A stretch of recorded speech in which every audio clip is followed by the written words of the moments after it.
so you will expect more about us later.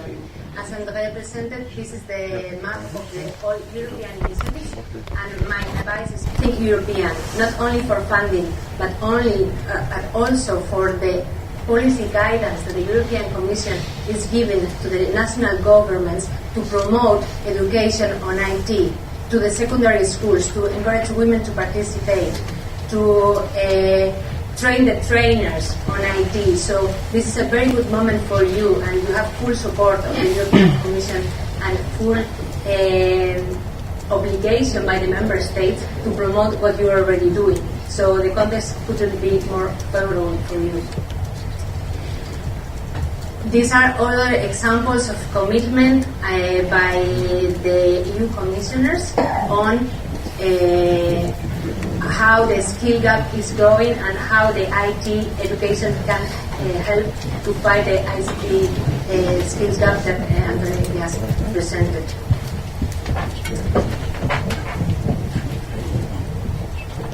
As I said, this presentation is going to be ready for you, so you can read this with more detail.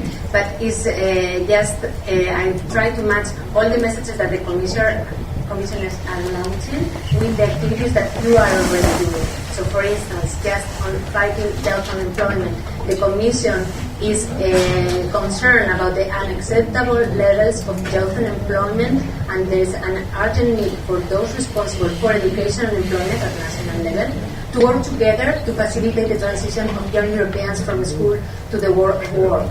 What is Net ACAD Advantage already doing is a service that Cisco offers, and it supports students in the development of their ICT professional career, and Cisco is also part of the European Alliance for Apprenticeships. So what you are doing, what Cisco is promoting, is totally aligned with the requirements of the European Commission. You have more than 1 million students since the inception of the program all around Europe. You have more than 3,000 academies in Europe, and an in-kind contribution to the education system of around 400 million euros. So you are totally aligned with the policy messages. So let's move to the EU funding, that is also the most interesting part for you maybe today. I'm sure, I would like to ask, who of you have already applied for EU funding ever in your life? Who of you have been awarded? And you have been participated in the FP7 program? Okay. The Leonardo, Bromville initiatives? Some projects by the European Social Fund at national level? So you might be aware that all these programs are not going to be there anymore as of 1st January 2014. Now the future is called Horizon 2020, it's called Erasmus Plus, and is the European Social Fund, especially the Youth Employment Initiative that is targeting young unemployment people and promoting IT education among them. So this is the translation from the past to the future, so that you can make the link between the old and the new programs, and it will be easier for those of you that have already worked with these programs to understand what is going to happen. As you know, this Horizon and Erasmus Plus, the old FP7 and Lifelong Learning Program, are European initiatives, pan-European initiatives, so more than one member state need to be involved in these actions, and the activities from the European Social Fund are developed at national level. So you, with the regional authorities or with the national authorities in your country, are able to participate. So what is going on Horizon 2020? This is the new scheme. These are the new strengths that will be included then, changing the old ones under the FP7 program.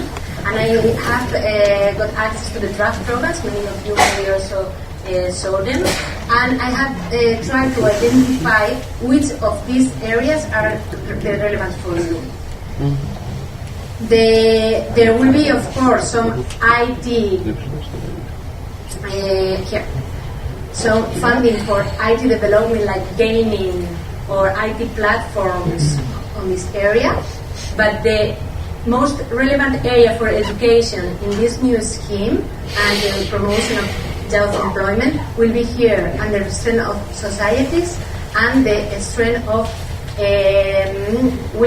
science with and for society. So whenever this program is going to be published, expected 11th December 2013, so in a month,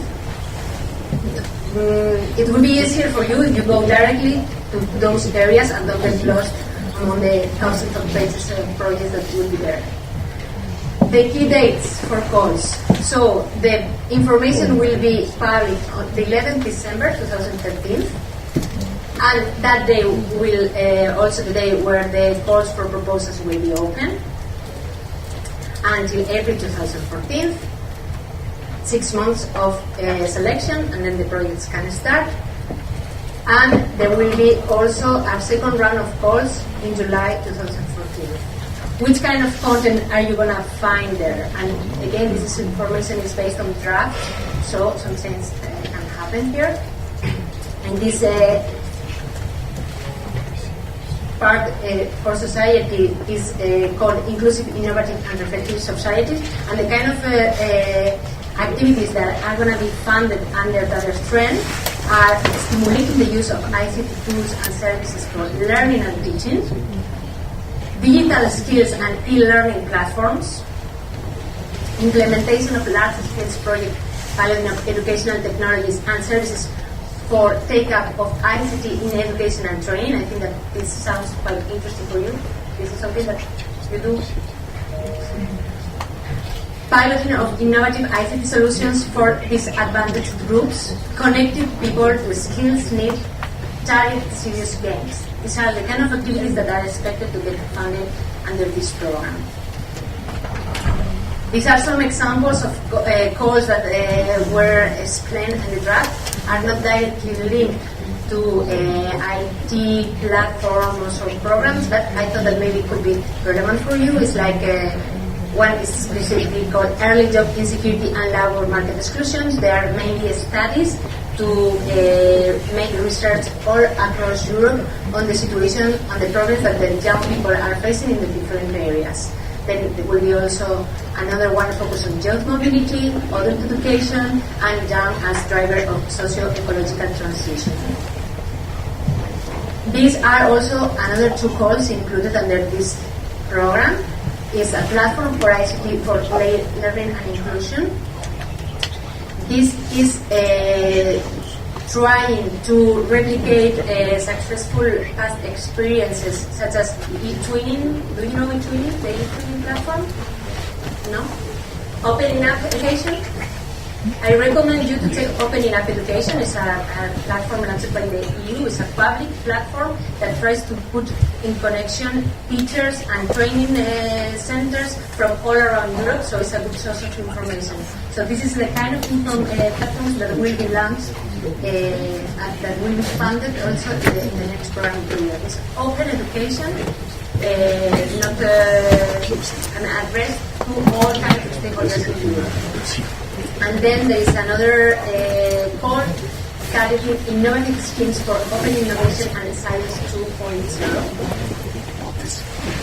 And the access on this topic will help universities, companies, and public authorities to enhance their capacity to engage in science 2.0 and open innovation. So this is the kind of calls that are expected to be launched in December, but there will be some others linked to gaming and others to the other programs that I highlighted. On the other strand that I mentioned before, the science with and for society, there are already these three calls that may be relevant for you. The first two are call for making science education and careers attractive for young people. The first one, innovative ways to make science education and scientific careers attractive, and the second, responsible research and innovation in higher education development. And the other one that I thought that could be also interesting, call for promoting gender equality in research and innovation to encourage girls to study ICT. So these are mainly studies that are going to be funded by the Horizon 2020. I will move Now to the other main funding strength is the new Erasmus Plus.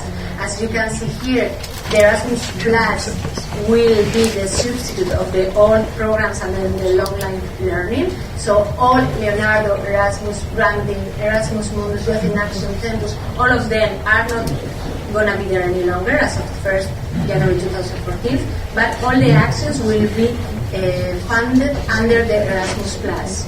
The Erasmus Plus has 3 main strengths. Action 1, learning mobility of individuals. 2, cooperation for innovation and good practices. 3, support for policy reform. This is the strength that is relevant for you, and where there could be some opportunities for universities and technical colleges to get some funding. So areas concerned will be education, training, and job, also sport, but area.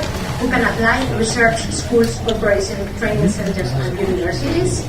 And from countries from all the European Union, candidate countries to be part of the European Union, such as Turkey and other neighboring countries, and European Economic Area and Switzerland. So Norway, Switzerland, and the other countries. What more information about this key action 2 that I said was relevant for you? What kind of projects are planned to be funded under this strength? Strategic partnerships between public and private stakeholders, knowledge alliances and sector skills alliances, so structured partnerships between higher education, business, vocational education and training, and business as representative of you all here today. IT platforms, following the tuning model that I mentioned before, and capacity building, higher education projects with other third countries. There are not much detail on how these areas are going to be funded yet, but since the program has been approved this week, we are expecting the following weeks to have some more details on it. What do we already know?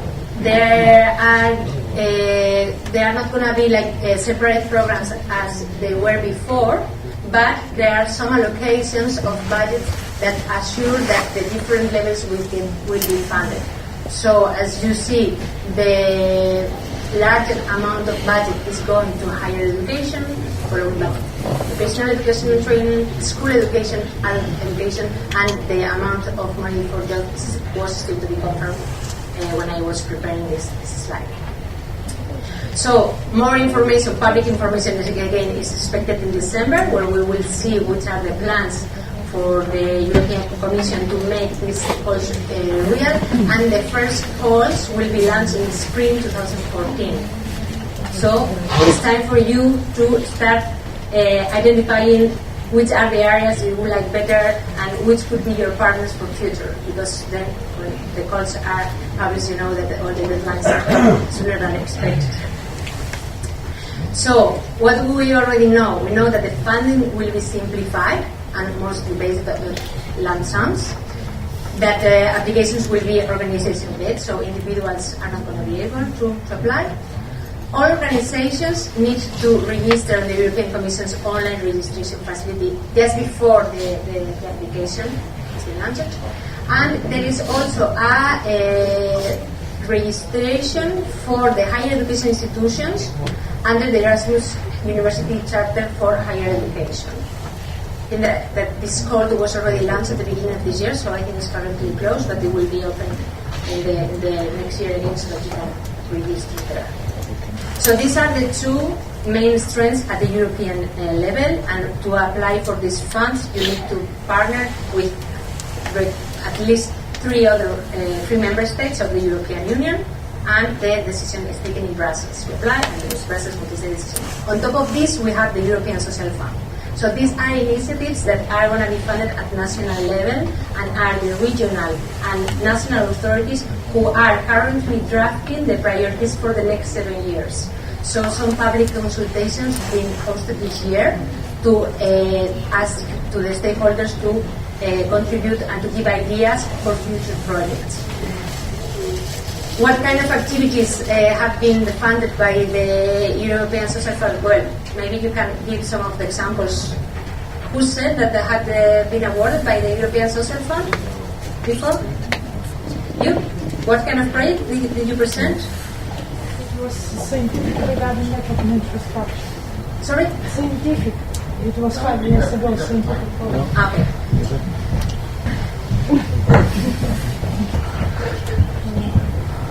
Thank you. It was a Porto study project that was focused on building networking infrastructure for European and CIS countries, and it was very successful. Mm-hmm. And we had more than 3 partners from Europe and like 7, 8 from CIS, Russia CIS countries. Mm-hmm. As I said before, we still don't know what is going to be the specific content for next year, but you can already do some things right now, and it's more like linked to business development or lobby activity at your regional level, if you feel comfortable to do so. But it's a need that the politicians have to get good ideas and new proposals, so don't feel ashamed or embarrassed to just contact them and to tell them this is what we are doing. Would you like to have more information from us? Because they will really appreciate that. So, our recommendations for you are: try to engage with national or regional decision makers to influence the possibility of launching national-wide programs for ICT training. Many of you are complaining and facing the difficulty that the definition of the curriculum is done at a very regional level, so an activity or an action to cover all the national territory is basically impossible to find in Europe. But maybe you can propose that, you can share those concerns with your regional authorities. Something more easy: identify your partners to apply to join for the European Social Fund. Try to think now of future projects and to identify who can help you to go ahead. Try to identify with former beneficiaries who has been awarded in the past that can be a good leader for you, so that you are not totally lost and new in this area of EU funding. Try to go with a big brother that can help you at the beginning and to gather some experience. Take part in national public consultation. Normally these consultations are not open for private companies, but they are for universities or other organizations. So try to research what is going on in your country and to make a comment to that consultations. Align messages with the main EU and national policies. In the presentation before, you saw some of the sentences, but it makes sense to go to the national policy initiatives that are in your country and to read what are they trying to do and to use their own language when you go to talk to them. Don't tell them CCNA. You don't know what CCNA is. Tell them IT education for adults. Tell them skills gap. Tell them fighting youth unemployment. This is what they want to hear, and this is what we are already doing. So try to read what they have done so that you can use their own language. And this is very much linked to the consultation part. Write your views in a paper and send it to them. Don't be afraid of participating and raise your voice and let them know which are your problems and which are your priorities for next year. I think you have already heard talking about the youth employment initiatives. This is going to be an extra money for certain countries that is going to be channeled through the European Social Fund, but countries are encouraged and obliged to prepare an operational program to tackle unemployment for young people under 30.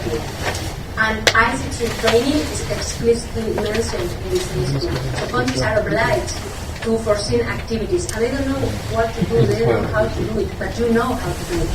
So just call them, call the regional or the local authority and tell them, we have a project and we are helping young people to find an employment. Do you want to know about it? Some of the activities that they are expected under these initiatives are direct support for high quality apprenticeship and apprenticeships. They want to promote a first job experience for the young people under 30. 25, sorry. Some other activities that are not so much linked to your activities, much more for the government to take into consideration and their policy. And the Commission has encouraged the government to prepare and to fund activities linked to vocational educational training and second chance programs for people that has been long-term unemployed and need a way to come back to the employment life. And another thing that member state has been urged by the Commission is to establish a strong partnership with private and public stakeholders in the education. So they are looking for you, they are waiting for you.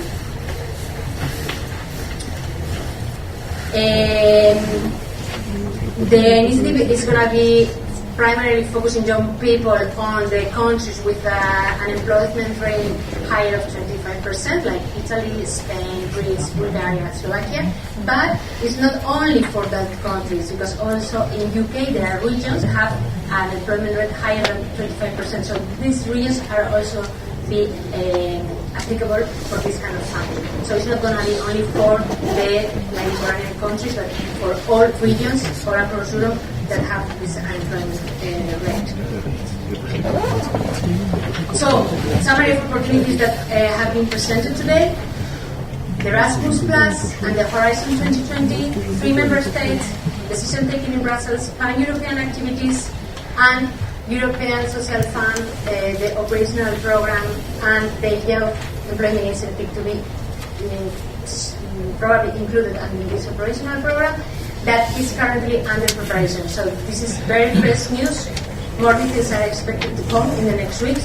We have foreseen with Piotr and Lourdes a follow-up session on this, so that when we have more news we will let you know, so that you know exactly what activities can be managed.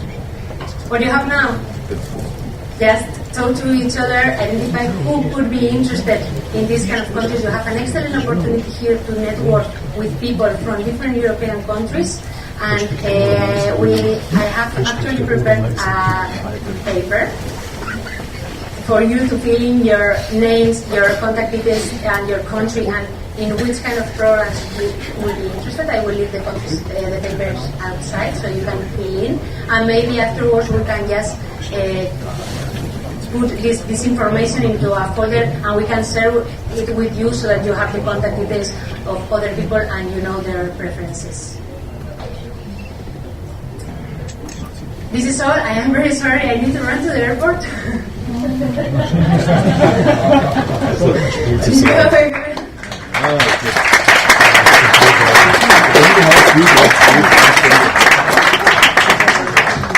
How a third country can be involved or apply for this project? All the European neighbors, like Turkey, probably Bosnia, Kosovo, Macedon, and there are also cooperation with Brazil, China that will normally follow up. The list has not been closed, but if you have experience with the current program, same countries as now, and some others will be same. Not individual, so in cooperation with partner countries. Yeah. Under these programs, yes. Third country. Third countries with European countries. Neighbor. It's European one. Yeah, sure. Thank you. Any other questions? What is your plan? My taxi is for you to 10 minutes. 10 minutes, so I have 10 minutes. Oh. Any questions? I also want to share with you, because I listened to this morning to some of you complaining on the difficulties that there is not ICT in secondary schools. It's very difficult to convince the authorities to go use the European Commission as an excuse. You have like a very big friend next to you and with very solid arguments for you to convince them. And we have, with Cisco, we are preparing also some materials to spread these messages. Lourdes will place some of them outside so that you can have like an overview of what is going on.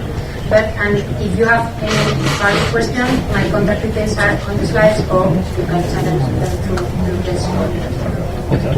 Okay. Thank you, Isabel.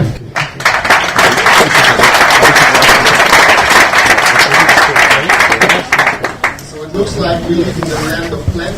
There is lots of funding available, and we know that the process is not easy and it's quite complex.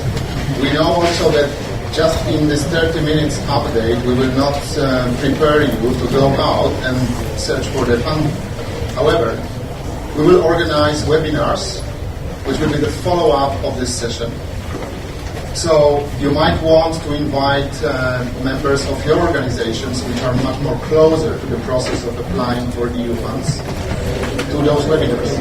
We will use the contact base from this event to invite you, but you may want to forward that to any individuals in your organizations which will specialize in creating projects. But what we clearly can hear here that the partnership between public sector, education, and private companies is definitely in focus. And also the collaboration cross-country. Use the opportunity in this event. You know, we are here from all of the member states of the European Union. So maybe having a drink during this dinner, you can also find some partnerships and come with some clever ideas. Use the language which is needed to apply for funds and make it happen. With this, we can head for a break.